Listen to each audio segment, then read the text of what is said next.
tags are on. Okay, we're ready to roll.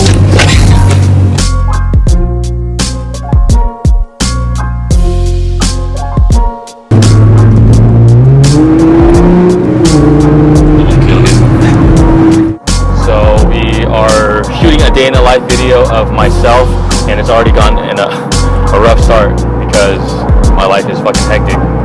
But yeah, we're supposed to be at Hurley. We're gonna go do some private shopping at the Hurley headquarters. Supposed to be there at 10. It's like 10:10, but I'm sure they'll be fine. Hey. Yeah. All right. Well, we're still gonna be another 10 minutes because of traffic at the end of the 55.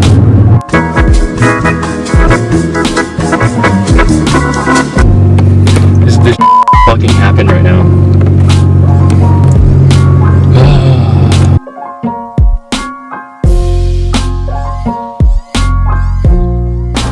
Got this designated time to force myself to pick up some new goods.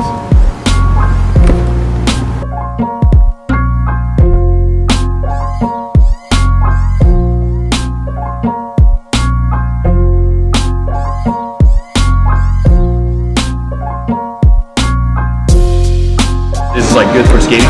Yeah, oh yeah, You know what I mean? for sure. I should get a pair of these too.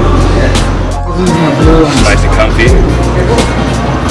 Super light. If you want to see a sick pair of shoes, look, check this out.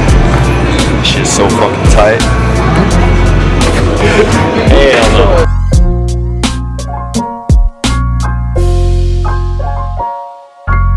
Nike ones are coming out with the lunar on launch. They're like super light.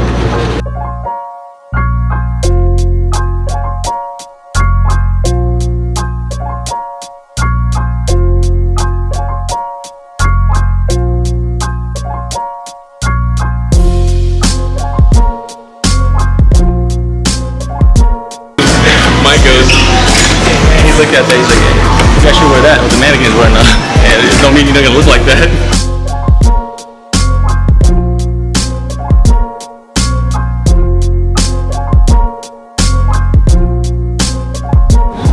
Picked up probably like $500 worth of stuff, but I got it for like $250.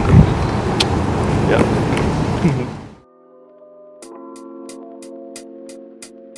I mean, with our kind of business, or I mean, I guess any kind of business, I personally think the best business ideas and the best relationships are the ones that are just kind of created outside of the office, outside of your professional space, because things are naturally said that way. You feel things naturally, that it's not like forced upon. So, I mean, I don't get uncomfortable when, especially guys like that, people that have been doing business with me for a long time. It doesn't bug me, and I actually like talking business like on my free time. You know, I feel like you make your best decisions when you're at your most relaxed, so you're not really thinking about it too hard, and your instincts and your decisions come naturally. So yeah, no pressure. That's what we do. Talk business all the time. Me and Omar and Mike, we talk business all the time, no matter what we're doing. Even with my other friends, I'm just hanging out, I'm skating or doing whatever. It's fun. I mean, I love to shop, you know. Even before I became a CEO of a big company, like my whole life, middle school, high school, I just like to shop. I like getting new shoes. I like buying new clothes, new tees, and I think that's a big part of me. Like I'm always aware of what I'm wearing, or I mean, not to sound like cocky and stuff or arrogant, but it's just kind of like a sense of fashion, I guess. I'm pretty much a crazy shopper, but yeah, lately I haven't had a lot of time, so it feels good to be in my element.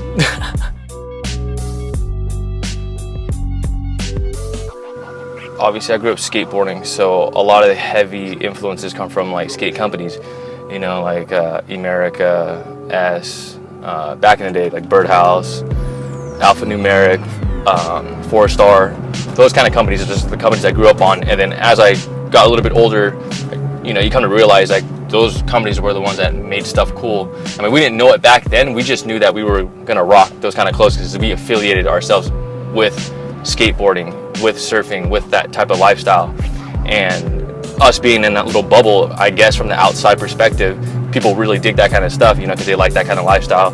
They like the way we looked, and so they always wanted to dress that way. So, I mean, now obviously I'm in a more professional level in my career, so I got to dress a little differently sometimes. Not to say I have to, but I want to. If you see the way I dress and my style, it's still pretty much very similar. I'm very much with the plain tees, plain long sleeves, all black. I don't wear shit with holes in it, dude. That's not my thing. I'm like, that's fashion, you know? Like, that's cool, but that's just not my thing.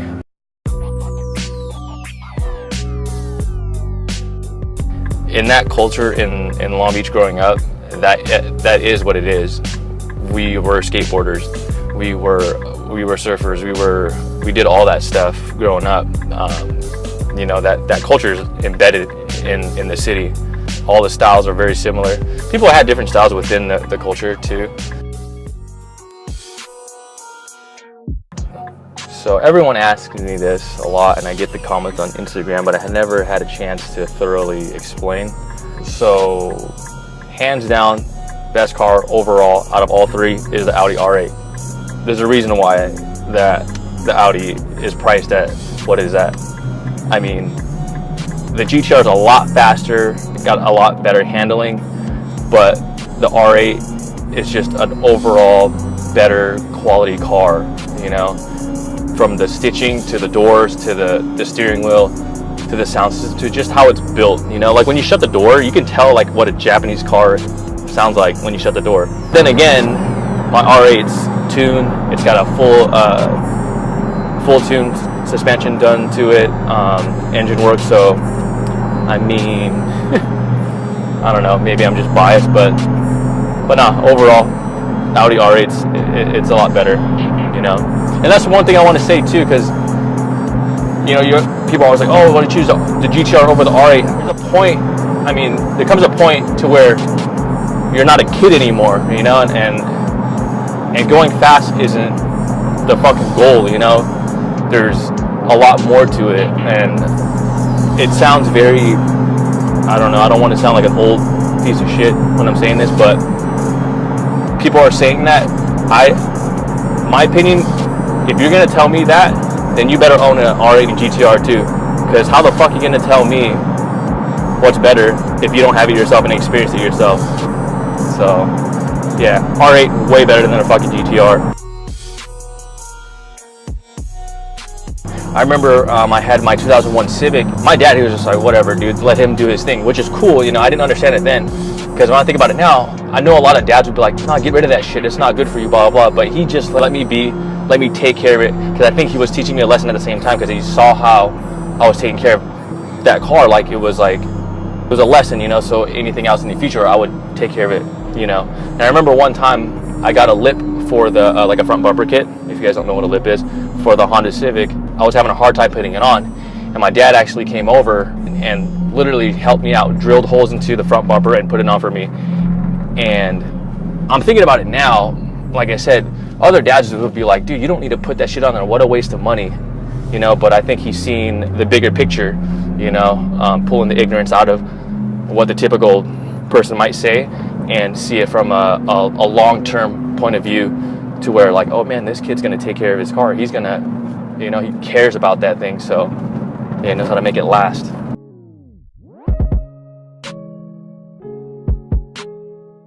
Yesterday I got tattooed by my artist Ricardo Avilla from Inkslingers. Here, check it out.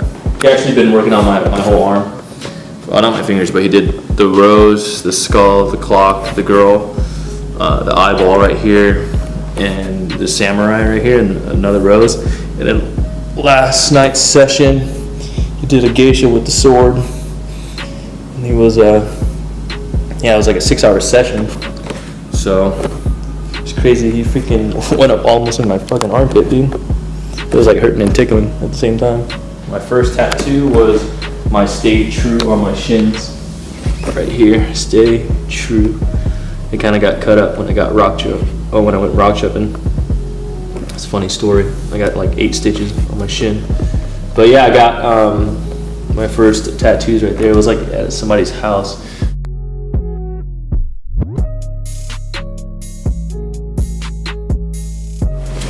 A lot of my friends growing up were in like the tattoo scene or like the hardcore scene, so I got a lot of traditional like straight edge tattoos.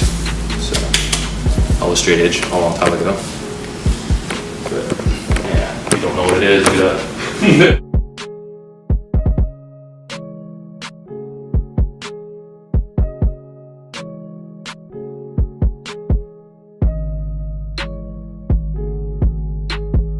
Back from Hurley, back at my crib now, and then I'm about to knock out some work real quick, answer emails, and just see what's going on with work.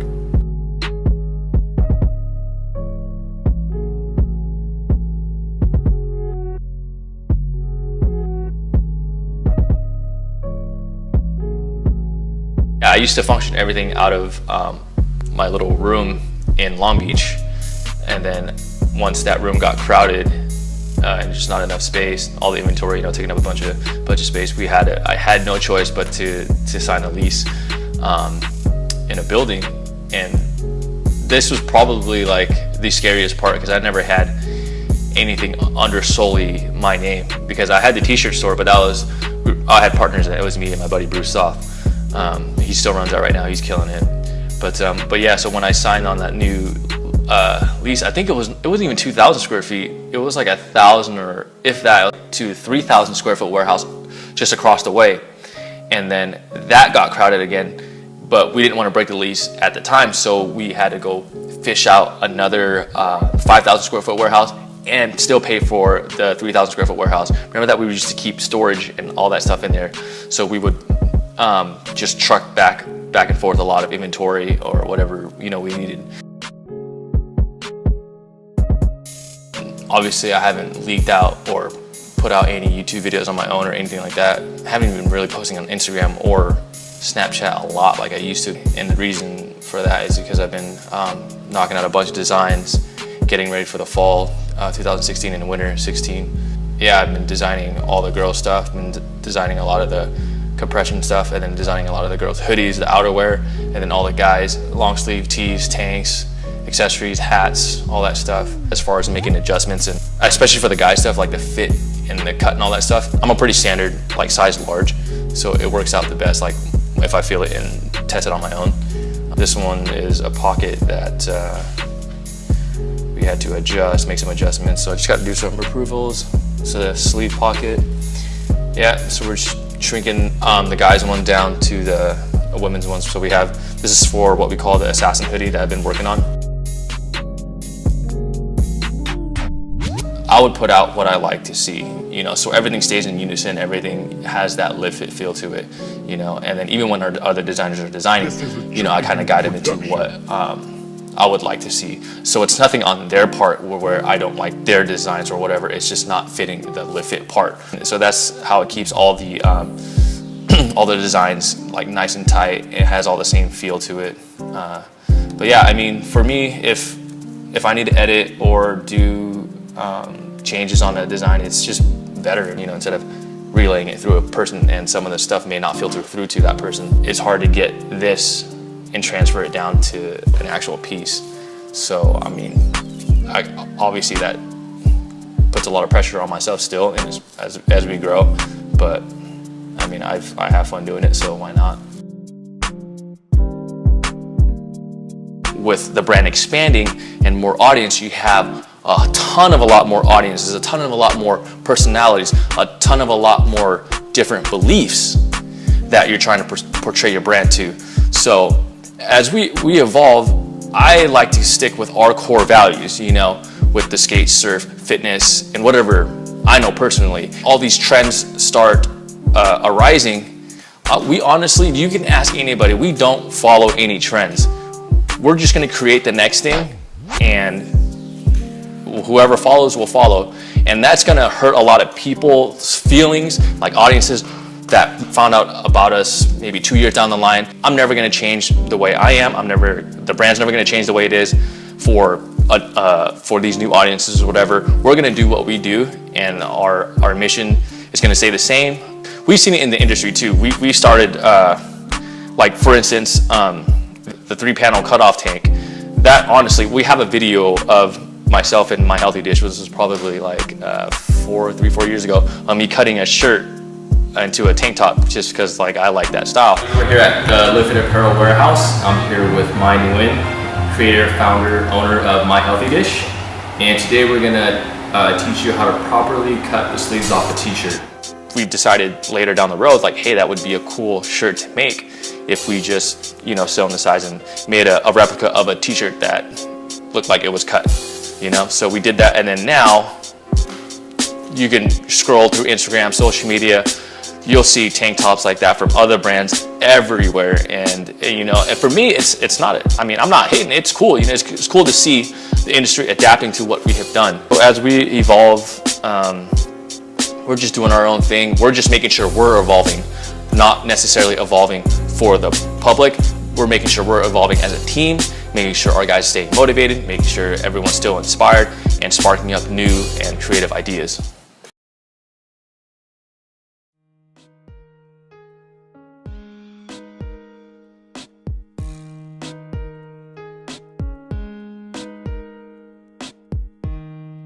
What I look for when building a team, it's obviously the quality of the work, but the quality of the person themselves. Like Stacy, she started with me as a personal assistant. It's fucking nuts. And then I saw the quality in her work, and I was like, that's not bad at all. You know, she knows what she's doing. She knows how to cut. She knows like the music and stuff like that. So I was like, hey, why don't you just, you know, come work for me? But I didn't ask her to do video at first. I just needed help doing random errands and stuff like that. And that's a huge important part when building a team. It's like, you got to realize who's really there for you. If a videographer comes to you and then you ask them to do something else, I mean, obviously that's not their job, but it really says a lot if they choose to just break their ass and do what the owner says versus just doing the work and then leaving and go home. So with Stacy, dude, she was crazy, dude. We fucking long hours, just doing whatever, going up to LA, picking up shirts, coming back, picking up hats. Our team of, even if it's media or whatever, they know how to do everything. When Miguel first started, he was heat pressing clothes, he was packing clothes, he was, his desk was a fucking ping pong table. It was fucking crazy because we used what we could use, you know, to try to do the best that we can. And that, in the long run, shows a lot of talent, because what people saw on the outside, they couldn't even tell that shit was shot in a ping pong table or not.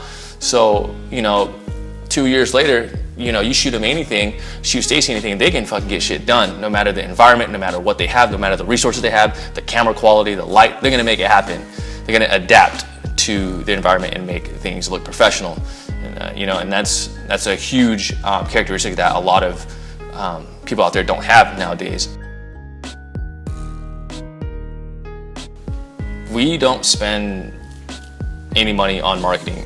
I mean, now we do, in a sense, just, you know, we can write it off or whatever. But back then, even when we hit our first $1 million, I probably put $1,000 into marketing, if that, you know, because the resources that we have, we just knew how to put it together and get it out there organically. You know, you got social media, you got Instagram, you got YouTube, you have Twitter, Tumblr. We were big on Tumblr at one point. You know, being creative and making things look professional. And I get a lot of people asking me, oh, what kind of cameras do you use, or what kind of programs do you use to edit? You know, when we first started too, like I said, when we first revenued when we were technically a $1 million company, like years ago, we didn't have the best quality. We shot with a Rebel T3i. I had a Nikon D3200. Well, we'd use Final Cut, but you know, it's just how we put it together. Because you can have the best camera, you can have the most expensive program or whatever in the world, but if you're not an artist at heart and you don't see things how an artist sees it, it has to do with music, it has to do with the angles, it has to do with photography, it has to do with the lighting, it has to do with the model, it has to do with the clothes, it has to do with a lot of things. And it takes a really talented person to step outside the box and tie all those things together before shooting the actual thing, and to capture the emotions or what you want the audience to feel. So yeah, I mean, even today, you know, like we have pretty good cameras and stuff like that, but at the end of the day, it really comes down to the people behind the lens, people behind the programs, behind the computers that are really going to make the project a banger. So